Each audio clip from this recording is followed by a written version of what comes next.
In Search of the Endless Summer on Chicago's Hottest Gay Beach. This is from 1980, so this is before the AIDS epidemic. This person they're interviewing, he made friends, he's found and lost lovers, and had the best summers of his life there. Chicago's queer history is as vibrant, as dynamic, as politically active, I would argue, as New York City, as Los Angeles, Miami, some of these other kind of queer metropolises that really developed throughout the course of the 20th century. When you see the long-standing efforts of queer people to fight for their claim to public space, to fight for their citizenship, to fight for their humanity, it reinforces that queer people have always existed here in Chicago, and will always exist in the future despite those hostile attempts to erase us. So the Gerber-Hart Library and Archives, we exist to preserve and make accessible LGBTQ history from Chicago and the Midwestern United States. One of the most important things when it comes to queer history is being able to have access to those primary resources.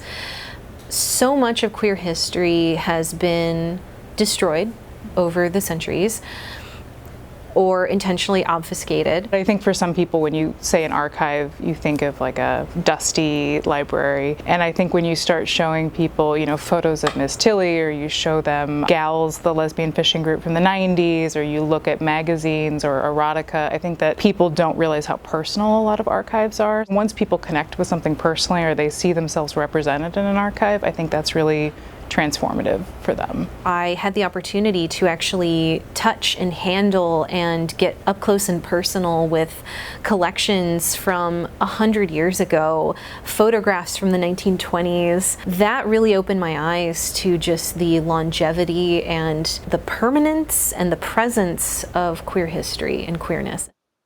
Really in the 1950s and 1960s, a lot of the queer spaces were more located in what we now refer to as like the downtown Gold Coast, west side of the city. But in the 1970s, you see the development of a lot of what were called 2+1. So these are studio, one-bedroom apartments, kind of the 4-floor walk-up apartment complexes that really kind of dot the Lakeview landscape. And so what that did is it pushed out a lot of families, and a lot of younger people, particularly queer people, began to settle in the north side of the city in what we now see as Lakeview or Boys Town. We have a pretty big collection of travel guides at Gerber-Hart covering all over the Chicagoland area. This was a resource that people in the queer community could use to know where were the safe places that they could go in each city, what were the gay bars, what were the gay inns and hotels, what were the cruising spots, what were just fun, LGBTQ friendly attractions that they could go to, things they couldn't miss. I know that the Belmont Rocks are listed in quite a few as a cruising spot.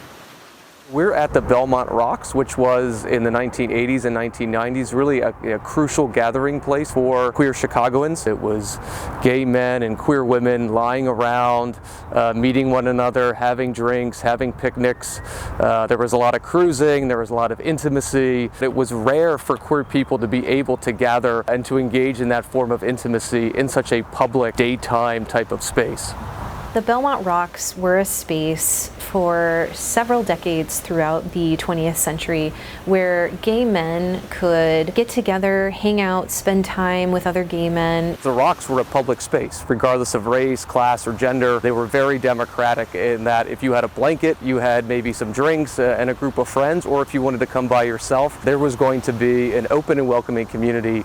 Because of the layout of the Rocks, it was a space where people could kind of look out and keep an eye out for the police, or keep an eye out for anyone that would be coming that wasn't part of the community, to keep people safe. I think that's what the Rocks was to a lot of people, and it was this space to gather and be safe together.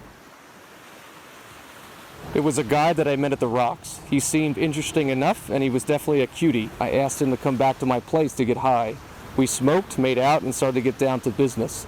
Suddenly he stands up, points at me like he's holding a pistol, and makes several clicking noises with his tongue. I think to myself, what the fuck? He does this several more times. He seemed utterly clueless that his unusual behavior was, well, weird. I grabbed my alarm clock and in a panicky voice said, oh my gosh, I forgot that I have to be somewhere and I'm late already. On his way out the door, I pointed at him as if I was holding a pistol and made a couple of clicking noises with my tongue. I saw him out at the Rock several times after that. He was by far the worst date and the worst trick ever. The Rocks was taken apart sometime in the mid-2000s. Only a very small number of the rocks still exist today. They just poured concrete all along the lakefront. And I've walked along that concrete, and I will say they kind of mimic the stone step look of the rocks with the cement that they poured, but it's definitely, it's not the same. There's something there that I think you can be connected to, and I think physical spaces are really important. And even though they change and the rocks aren't there anymore, I think you can still honor that memory. The AIDS Memorial Garden is in the space where the rocks used to be. Having it turned into a space of remembrance and still a queer space was really important to a lot of people. People continued to come here summer after summer, sunny day after sunny day during that really horrific era and kind of demand that queer joy was still going to be experienced. I feel like there's something really beautiful when you walk past a space like the Rocks to think about, okay, 40 years ago, this is what this space looked like, and there were people like me celebrating in this space, realizing that we've always had our spaces, whether or not they were talked about or explicit, these spaces have always been there.